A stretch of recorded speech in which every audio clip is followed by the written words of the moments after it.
আজ 14ই মার্চ 2026 বছরের প্রথম ট্রিপটাই আমাদের শুরু হচ্ছে রাজধানী দিয়ে। আমি আর ভব দুজনেই বেরিয়ে পড়েছি দুপুরবেলায় হাওড়া যাওয়ার উদ্দেশ্যে। ওদিক দিয়ে রিন্টুদা আর পাপিয়াদিরাও হাওড়াতে আসছেন। আমাদের ট্রেনটা খুব সম্ভবত হয়তো 8 নম্বর কি 9 নম্বর প্ল্যাটফর্ম থেকে হয়তো ছাড়বে। ট্রেনের টাইমিং আছে 4:10। রাজধানীতে ওঠার এই অভিজ্ঞতা আমাদের কাছে প্রথম। অনেক কিছু অভিজ্ঞতা সঞ্চয় করেছি, তার মধ্যে এইটা আমাদের খাতায় নতুন যুক্ত হচ্ছে স্মৃতির পাতায়। রাজধানীতে ওঠাম। রাজধানীতে উঠেই প্রথমেই আমাদের কিছু স্ন্যাক্সের আইটেম দিয়ে দিয়েছে। চিড়ে ভাজা, কেক, বাদাম পাটালি, স্যান্ডউইচ, কেচাপ আর চা খাওয়ার কিছু ইনগ্রেডিয়েন্টস। এই জার্নিটা করতে করতে আমাদের বুঝতেই পারছি স্মৃতির পাতায় অনেক নতুন নতুন অভিজ্ঞতা সঞ্চয় হবে এবং ভীষণ সুন্দর সুন্দর জিনিস আমাদের স্মৃতির পাতায় অ্যাড হতে চলেছে। তার মধ্যে সর্বপ্রথম হচ্ছে এই রাজধানীতে যাওয়ার বা রাজধানীতে করে এক্সপ্রেসে ওঠার অভিজ্ঞতা।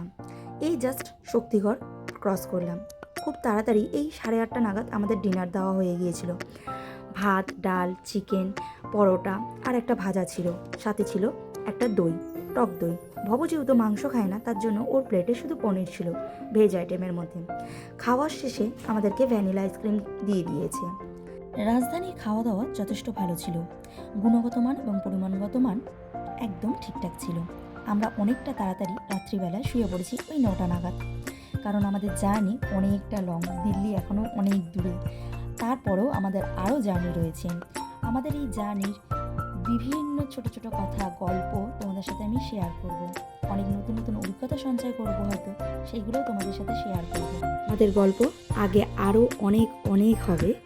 জার্নি করতে করতে সমস্ত ছোট ছোট গল্প তোমাদের সাথে শেয়ার করব।